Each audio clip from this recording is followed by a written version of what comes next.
안녕하세요. 포티넷 코리아의 김기덕 부장입니다. 오늘 웨비나는 포티OS 6.4 최신 신규 버전을 통해 기술 소개 및 포티게이트의 자동화 기능을 이용한 업무 활용도 높이기 데모라는 주제로 진행이 됩니다. 비교적 최신 OS는 사용률이 낮은 것으로 알고 있기 때문에 6.0 버전을 많이 사용하고 계신 것으로 알고 있는데요.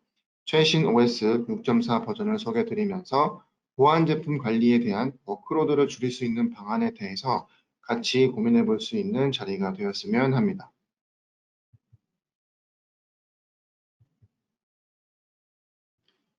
오늘 웨비나는 세 가지 내용으로 구분해서 진행이 됩니다. 첫 번째로 포티OS 6.4 버전에서 업데이트된 내용을 먼저 말씀을 드리고요.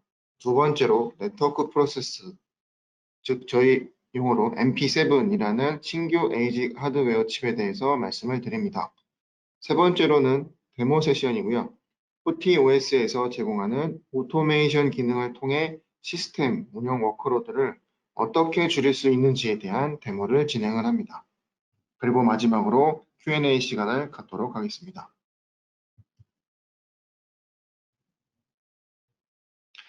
네, 포티넷의 전반적인 보안 전략은 전체 인프라 보안을 위한 5가지 섹터로 구분을 합니다. 첫 번째로 제로 트러스트 네트워크, 시큐리티 드리븐 네트워킹, 다이나믹 클라우드 시큐리티, AI 드리븐 시큐리티 오퍼레이션, 패브릭 매니지먼트 센터 등 5가지로 분류를 하여 솔루션 맵을 제공을 합니다. 엔드포인트 접근 제어와 보안성 향상을 위한 제로 트러스트 네트워크 액세스 영역이 있고요. 방화벽을 중심으로 엔드포인트, 포티넷 제품 또는 리모트의 어떤 장비가 될 수도 있고요. 와의 커넥티비티의 향상을 위한 시큐리티 드리븐 네트워킹 영역이 있습니다. 다이나믹 클라우드 시큐리티 영역에서는 인스턴스 또는 인스턴스 간의 트래픽에 대한 모니터링, 다이나믹 오브젝트 등에 대해서 가시성이나 오토메이션 관련된 내용들이 포함되어 있습니다. AI 드리븐 시큐리티 오퍼레이션 영역은 기존 ATP 또는 SIEM 영역을 확대하여 오퍼레이션 영역의 확대와 오토메이션 리스폰스까지 조치할 수 있는 운영 범위를 제공하는 솔루션의 묶음입니다. 마지막으로 패브릭 매니지먼트 센터 영역은 방화벽을 중심으로 제품, 시스템 자체적인 자동화, 서비스 관리 등에 대한 솔루션 영역입니다. 그래서 오늘 세션에서는 포티게이트의 신규 버전의 변경, 업데이트 내용을 말씀드릴 것인데요. 시큐리티 드리븐, 네트워킹, 패브릭 매니지먼트 센터 이 두 부분을 중점적으로 하여 오늘 참석하신 고객사분들께서 관심 있어 하실 만한 내용으로 업데이트를 드리도록 하겠습니다.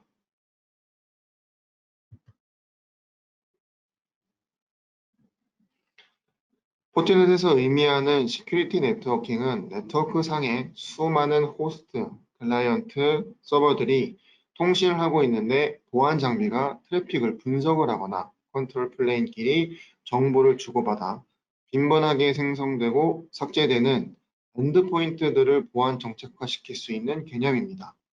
더 나아가 네트워크 품질을 향상시킬 수 있는 방법론을 포함하고 있습니다. 패브릭 매니지먼트 센터는 복잡해지는 엔드포인트 네트워크 인프라에 대한 모니터링, 관리 등에 대한 기능 지원을 뜻하고 더 나아가 자동화된 액션으로 운영 관리의 워크로드를 감소시키는 것을 목적으로 하는 솔루션 필라입니다. 마찬가지로 운영 관리 워크로드를 절약시키기 위해 추가된 주요 기능들로 위주로 말씀을 드리도록 하겠습니다.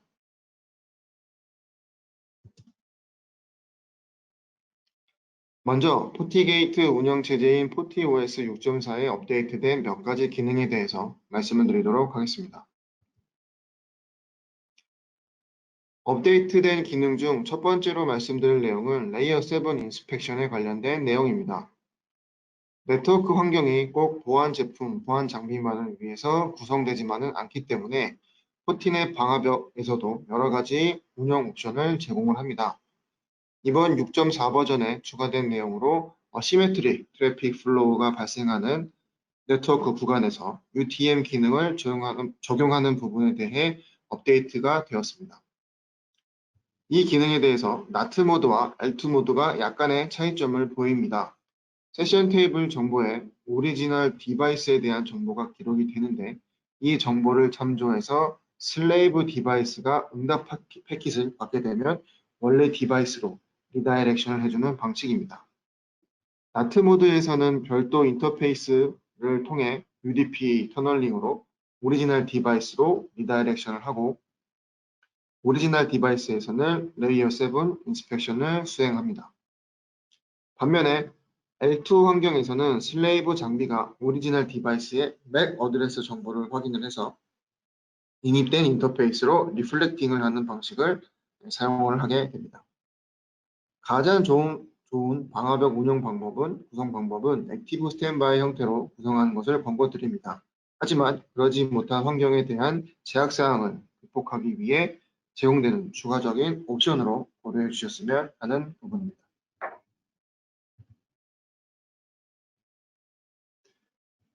두 번째 업데이트 내용은 VRF 개선 사항입니다.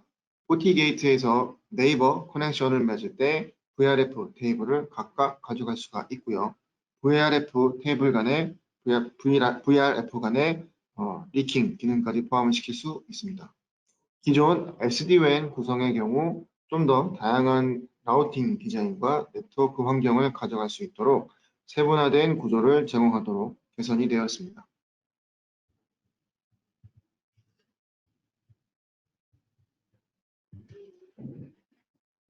SD-WAN 모니터링 관련된 부분이 상당히 많이 추가되었는데요. 포티게이트 자체적뿐만 아니라 포티 매니저, 포티 아날라이저 등에서도 많은 내용들이 추가가 되었습니다. 대략적으로 업데이트를 드리면 포티 매니저 6.4 버전에서 SD-WAN 오케스트레이터 기능이 별도로 분류가 되었습니다. 모니터링 기능과 오버레이 네트워크 구성 관련된 내용들이 상당히 많이 추가가 되었고요. 목적지, 출발지 기준의 모니터링 항목들이 대거 추가가 되었고 SLA, 로그 등의 관리를 위한 기능들이 대거 추가가 되었습니다. 이번 웨비나 시리즈 중에서 차주의 진행 예정인 박현희 이사의 FMC 오케스트레이터를 이용한 시큐어 SD-WAN 솔루션 특징과 구축 데모 세션에서 자세한 내용을 업데이트 드릴 예정이니까 다음 주에도 참석을 부탁드리도록 하겠습니다.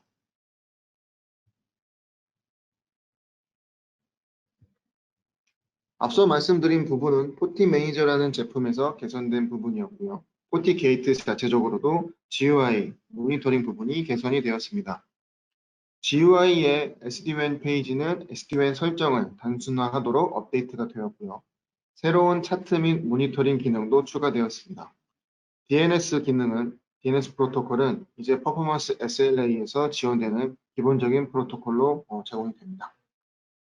SD-WAN 인터페이스 목록에는 목록 맨 위에 원형 차트가 표시되며 세션 수 및 송수신 바이트 수와 같은 테이블의 각 인터페이스에 대한 자세한 정보가 포함되어 있습니다. SD-WAN 규칙 목록에서 규칙에 의해 현재 선택된 인터페이스의 멤버열에서 이름 옆에 확인 표시가 있습니다. 확인 표시 위로 커서를 가져가면 측정된 성능이 가장 우수한 멤버 등의 선택이 된 이유로 제공하는 툴팁이 열립니다. SD-WAN 규칙을 편집할 때 해당 전략에 대한 간단한 설명이 포함된 전략 카드 형태로 나열이 됩니다. 페이지 오른쪽의 화면에는 규칙에 대한 히트 카운트, 마지막으로 사용한 한 시간 및 현재 선택된 인터페이스 및 SLA 대상에 대한 통계를 보여주는 표가 포함이 됩니다.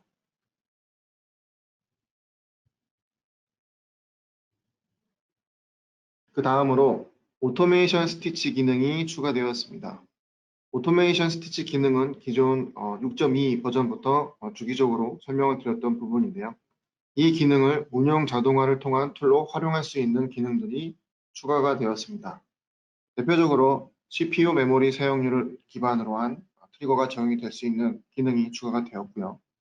업무용 메신저인 슬랙이나 마이크로소프트 팀즈 등으로 노티피케이션을 전달할 수 있는 기능이 추가가 되었습니다.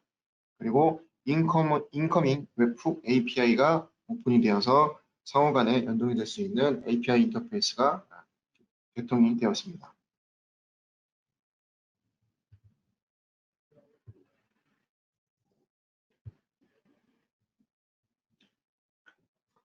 다음으로 지난해 포티넷에서는 엔드포인트 엣지단의 보안을 위해서 EDR 제품이나 낙 등의 회사를 인수를 했습니다. 이 제품들이 시큐리티 패브릭 멤버로 점진적으로 추가가 되고 있고요.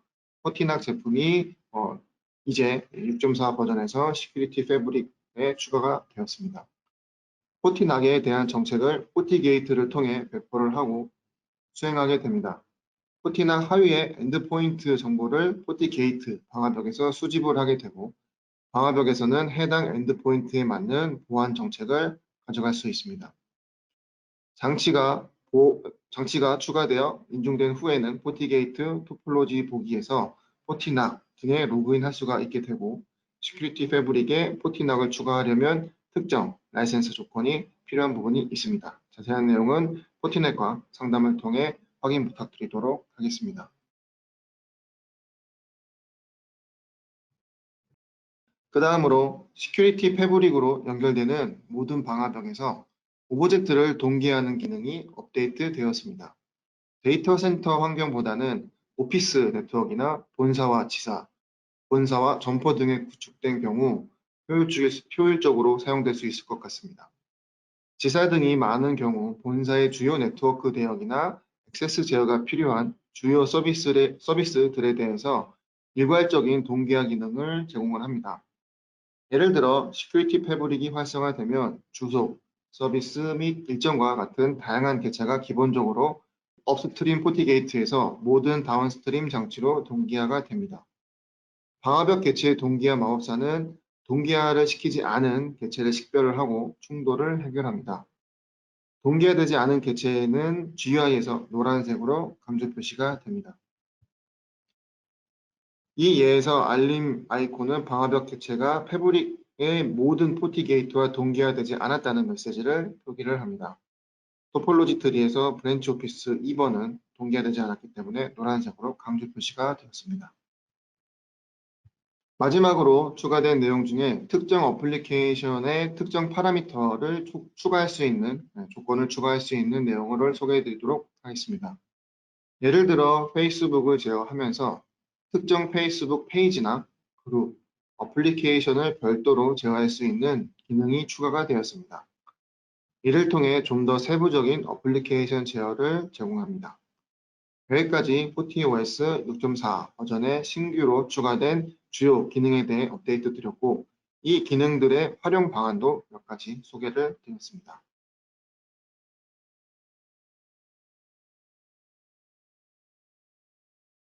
그 다음으로 신규로 발표된 MP7 프로세서에 대해 소개해 드립니다.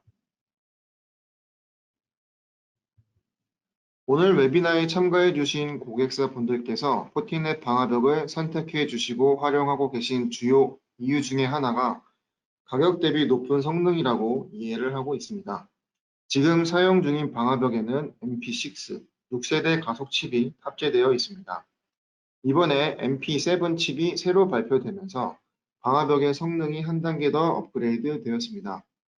MP7의 8개 주요 기능 중에서 4가지 정도를 업데이트 드리는 것이 의미가 있을 것 같습니다. 우선 첫 번째로 액셀러레이션 세션 셋업 앤 로깅 부분입니다. MP7은 하드웨어 기반의 세션 셋업 기능을 제공을 합니다.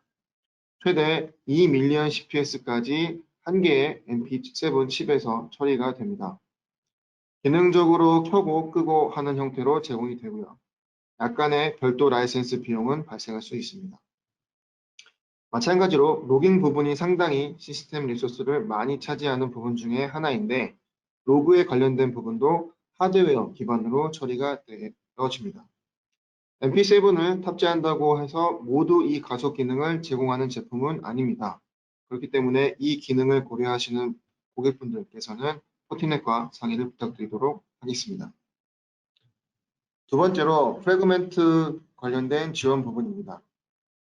아시다시피 패킷이 프래그먼트된 트래픽에 대해서는 기존엔 CPU 기반으로 처리가 되었었는데 MP7부터는 하드웨어 기반으로 처리가 지원이 됩니다. 세 번째와 네 번째 기능은 묶어서 설명드리도록 하겠습니다. 엘레펀트 플로우와 VXLAN에 관련된 가족 부분이고요.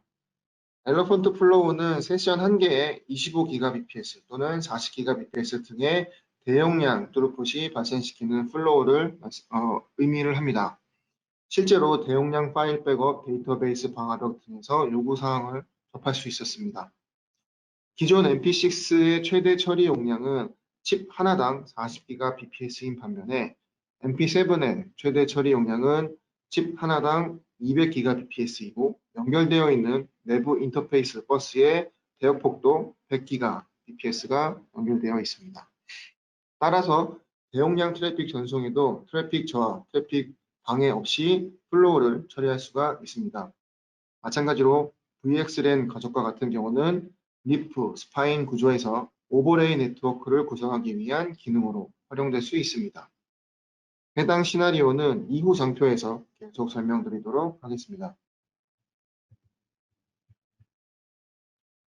오른쪽에 보이시는 구성이 MP7을 프로세스를 적용한 제품이 가장 효과를 볼 수 있는 구성 중의 하나입니다. 프라이빗 클라우드 구성을 하는데 보더 리프, 스파인, 리프 구성을 적용하는 케이스가 되고요. 전형적으로 포티넷 방화벽을 사용하시는 방법이고 포티게이트를 자동차의 엔진으로 비유를 하자면 컨트롤 플레인을 API 포탈 등을 사용해서 트래픽 플로우를 제어하는 경우입니다. 이때 필요한 조건들이 몇 가지가 발생을 하게 되는데요. VXLAN 구성을 통해 오버레이 구성이 가능한지와 엘레펀트 플로우를 지원하는지 여부입니다. 최근에는 서버 사양이 좋아지면서 서버의 인터페이스가 25GBps를 지원을 하고 한 개의 세션에서 20G 이상 트루풋을 처리하게 되는 경우가 발생을 하게 되는데 이때 MP7 프로세스에서 해당 세션을 처리하면서 보안 정책을 수행할 수 있는 시나리오로 발생이 될 수 있을 것 같습니다. 그리고 논리적 망분리 구성을 통해서 방화벽의 관리 포인트를 줄일 수 있는 장점도 가져갈 수 있는 시나리오가 되겠습니다.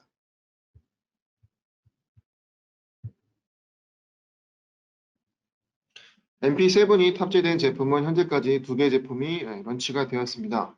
포티게이트 1800 시리즈와 4200F 시리즈입니다. 아까 MP7 기능 중에서 세션 셋업을 할 때 하드웨어 가속이 가능하다라고 말씀을 드린 부분이 있는데요. 이 해당 기능은 4200F 시리즈에서 제공이 됩니다. 1800F 시리즈에서는 제공되지 않기 때문에 확인이 필요하고요. 각각 200GBps, 800GBps 처리가 가능한 제품입니다. 두 제품 모두 2020년 2분기에 출시가 되었고 OS 안정화 등의 과정을 통해 2020년 3, 4분기부터는 판매가 가능할 것으로 예상이 됩니다. 네, 여기까지가 신규 하드웨어 칩에 대한 성능 및 기능 탑재된 제품에 대해서 말씀을 드렸습니다. 그 다음으로 저희가 세 번째 섹터인 자동화된 기능을 통한 업무 활용도를 높이기 위한 데모를 두 가지를 준비를 했습니다. 두 가지 데모 중에서 첫 번째로 메모리 부하 상황에 대한 극복 방안입니다. 하나의 시나리오를 보여드릴 것인데 적용되는 액션은 각각의 고객사의 활용도마다 달라질 수 있을 것으로 기대를 합니다. 이 시나리오는 포티넷 방화벽의 메모리 부하가 증가를 할 때 자동적으로 시스템 리부트를 하는 시나리오이고요. 포티넷의 방화벽에 메모리 과부하가 발생이 되게 되면 시스템 컨저버라는 기능이 동작을 합니다. 이 기능은 기존 세션은 유지를 하고 신규 세션은 더 이상 처리하지 않는 기능인데요. 일부 서비스에서는 신규 세션을 처리하기를 원하는 경우가 발생을 했었습니다. 그래서 이를 극복하기 위해서 시스템 폴트가 발생을 했을 때 라우팅을 자동적으로 페일오버 하는 스위치에서 라우팅을 자동적으로 페일오버를 할 수 있게끔 조치하는 방안을 데모로 보여드리도록 하겠습니다. 네, 우선 앞에 보이시는 화면이 저희가 준비한 데모 화면이 되겠습니다. 그래서 왼쪽 중간에 보이시는 오토메이션 기능을 통해서 컨저브 상황에서 리부팅을 발생을 시키는 방법이고요. 해당 그 컨저브를 인지할 수 있는 방안은 두 가지가 있습니다. 그 중에서 이제 시스템에서 발생되는 이벤트 로고를 기준으로 메모리 컨저브를 인지하는 부분이고요. 네, 저희가 시스템 자체적으로 이벤트 메모리, 이벤트 로그를 여러 가지를 제공하는데 컨저브 로그를 일단 인지를 하는 트리거로 구성을 합니다. 그리고 하단에 보이시는 CLI 스크립트와 이메일 등을 통해서 스크립트를 통해서는 리부팅 액션을 수행을 하고요. 이메일을 통해서는 실제로 발생한 이벤트를 얼럿을 공유하는 목적으로 설정을 하게 되겠습니다. 이렇게 설정이 된 부분을 보여드렸고요. 실제로 시스템 대시보드에서 메모리 부하량이 증가하는 이벤트를 볼 수가 있습니다. 그래서 실제 트래픽, 계측기를 이용한 트래픽을 발생을 시킬 거고요. 한 4밀리언 정도의 동시 세션을 발생을 시킬 겁니다. 그래서 중간에 약간 중략을 했고요. 점점 메모리 부하량과 세션 부하량이 증가하는 것을 볼 수가 있습니다. 오른쪽이 오른쪽이 그 계측기의 화면이고요. 왼쪽이 이제 방화벽의 화면이 되겠습니다. 오른쪽 중간 부분에 Cumulative Client TCP Connection이라는 수치를 보시면 현재 약 2밀리언 CCS 정도가 이제 기록이 되고 있고요. 점점 증가를 하면서 왼쪽 방화벽의 메모리 부하량이 증가하는 것을 확인할 수가 있습니다. 약 90% 정도가 되면 실제로 방화벽에 재기동이 발생을 하고요. 현재 83% 정도를 기록을 하고 있습니다. 네, 거의 다 됐고 오른쪽에 한 3.6밀리언 정도의 3.7밀리언 정도의 동시 세션이 기록이 되면서 메모리 컨저브가 발생을 되는 부분이고요. 왼쪽 방화벽에서는 당장 확인은 어렵고 재부팅이 되고 있는 환경이기 때문에 제가 CLI 환경으로 콘솔 환경으로 확인을 시켜드리는 부분이 되겠습니다. 재기동이 완료가 된 이후에 저희가 로그나 어떤 그 오토메이션 스티치 기능이 정상적으로 동작이 되는지 확인을 해보도록 하겠습니다. 네, 재기동이 완료가 됐고요. 왼쪽 화면에 방화벽으로 로그인을 시도를 하고 내용을 한번 확인해 보도록 하겠습니다. 네, 왼쪽 화면에 시스템 로그 앤 리포트 화면에 가서 시스템 이벤트를 확인해 보도록 하겠습니다. 그 GUI 메뉴가 조금 바뀌어서 SD-WAN 이벤트에서 시스템 이벤트로 변경을 할 거고요. 네, 보시는 바와 같이 중간에 커서를 확인해 보시면 Unable to Script Automation의 그 로그가 중간에 확인이 되도록 하겠습니다. 그래서 오토메이션 스티치 기능이 컨저브 리부팅이 트리거 되었다라는 내용을 확인할 수가 있고요. 그 전에 커널 컨저브가 이제 발생을 했다라는 로그 메시지를 확인이 되면서 이제 오토메이션 스티치 기능이 구동이 되었습니다. 여기까지 말씀을 드리고요. 두 번째 유즈 케이스에 대해서 말씀을 드리겠습니다. 두 번째 유즈 케이스는 데모는 그 방화벽을 또 다른 부하를 발생을 시킬 거고 해당 그 부하에 대해서 어떻게 자동 조치하고 알림을 자동화시킬 것인지에 대해서 추가적인 시나리오이고요. 두 번째 데모는 이제 그 높은 CPU 처리량을 기록을 했을 때 이런 기능들이 이런 그 이벤트가 메신저 또는 이메일을 등을 통해서 알람이 이제 전파가 되고 이제 포티넷의 그 자동화된 기능 중에서는 웹훅, 그 다음에 CLI 스크립트, 이메일 요 세 가지 기능을 통해서 액션을 취하게 됩니다. 그래서 이슈 상황을 대비해서 그 분석을 대비해서 디버그나 이런 그 세부 정보들을 이메일을 통해서 이제 얼럿을 띄우고요. 그 다음에 해당 이벤트 자체를 마이크로소프트 팀즈 그 메신저를 통해서 실제 그 앉은 자리에 있는 노트북으로 받아볼 수 있는 형태로 데모를 보여드리도록 하겠습니다. 네, 그래서 앞서 말씀드렸던 데모와 컨피그레이션 하는 부분은 대부분 비슷합니다. 그래서 다시 한번 세부 내용들 조금 말씀을 드리면 이제 여러 가지 시나리오들을 이제 보시는 바와 같이 추가를 할 수가 있고요.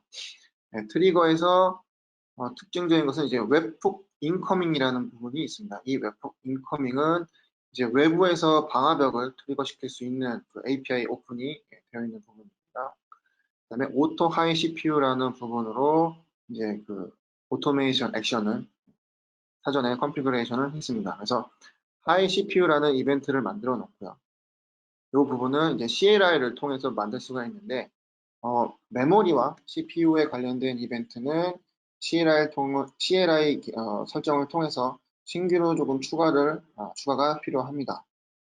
그래서 이 오토메이션 트리거라는 내용의 이벤트 타입의 하이 CPU, 그 다음에 로우 메모리, 즉 메모리 관리를 하는 부분들이 이제 6.4 버전에 신규로 추가가 되었습니다. 그래서 이 시나리오 같은 경우는 액션 자체는 총 3가지를 사용을 합니다. 그래서 웹훅이라는 액션과 CLI 스크립트, 이메일 이렇게 3가지 액션을 수행을 하고요. CLI 스크립트로 디버그, CPU 하이 상태의 디버그 내용을 추가를 하고 관련된 내용을 이메일로 포워딩하는 이메일 액션까지 수행을 하게 됩니다. 이 리절트라는 부분으로 해당 디버그 출력 부분을 이메일로 포워딩을 하게 되고요. 그 다음에 해당 그 관련된 이벤트를 저희가 이제 마이크로소프트 팀즈와 연결을 시켜서 알람을 보내게 되는데요. 사실 그 마이크로소프트 팀즈에서 웹훅 인커밍이라는 부분을 기능을 제공을 하기 때문에 저희가 연동을 할 수 있는 부분이고요. 실제로 CPU 부하를 가하면서 액션이 어떻게 일어나는지 확인해 보도록 하겠습니다. 지금 한 2만 CPS 정도를 인입을 시킬 거고요. 2만 CPS를 CPU 로드를 주기 위해서 각종 시큐리티 펑크션들을 모두 다 인입을 해놓은 상태입니다. 301 포티게이트 301 에코라는 제품으로 일단 확인을 하는 부분이고요. 네, CPU 증가량을 봐주시면 될 것 같습니다. CPS가 점점 증가하면서 최대 점점 1000씩 올라가고 있고요. 2만 CPS까지 올라갈 거고 CPU 부하량은 최대 한 70% 정도까지 증가를 하게 됩니다.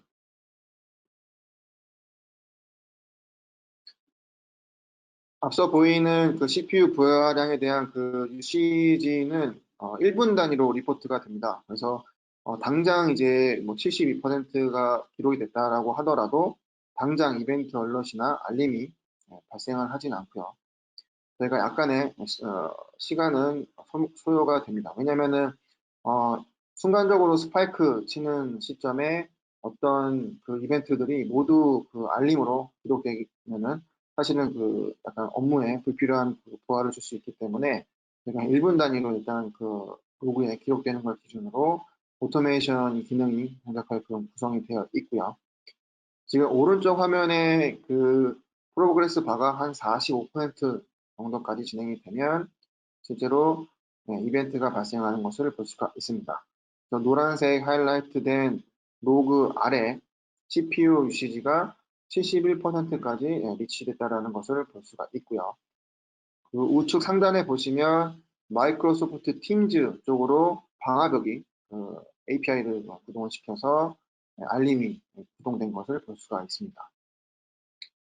그래서 CPU가 70% 이상 쳤고 그런 부분들이 이제 이메일로도 날라와야 되는데 이메일은 아무래도 약간 시간차가 발생할 수 있기 때문에 조금 더 기다리다 보면 해당 내용이 보시는 바와 같이 이메일로 해당 디버그 내용들이 자동으로 출력이 되어서 수집이 된 것을 볼 수가 있습니다. 그래서 만약에 저희가 그 이벤트나 어떤 그 이슈가 발생을 했을 때 고객사분들께 이런 내용들을 이제 요청을 하게 되는데 그런 부분들이 이 기능을 통해서 제공될 수 있는 부분이 될 수 있을 것 같습니다.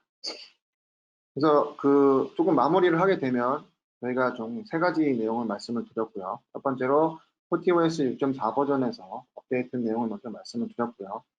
두 번째로 MP7 신규 에직에 대해서 하드웨어 칩에 대해서 말씀을 드렸습니다. 세 번째로는 신규 FortiOS에서 제공되는 오토메이션 기능을 통해 시스템 운영 워크로드를 어떻게 줄일 수 있는지에 대한 저희가 하나의 2개의 시나리오를 제공을 드리면서 데모를 진행을 했습니다. 여기까지가 오늘 웨비나와 관련된 내용이고요. 감사합니다.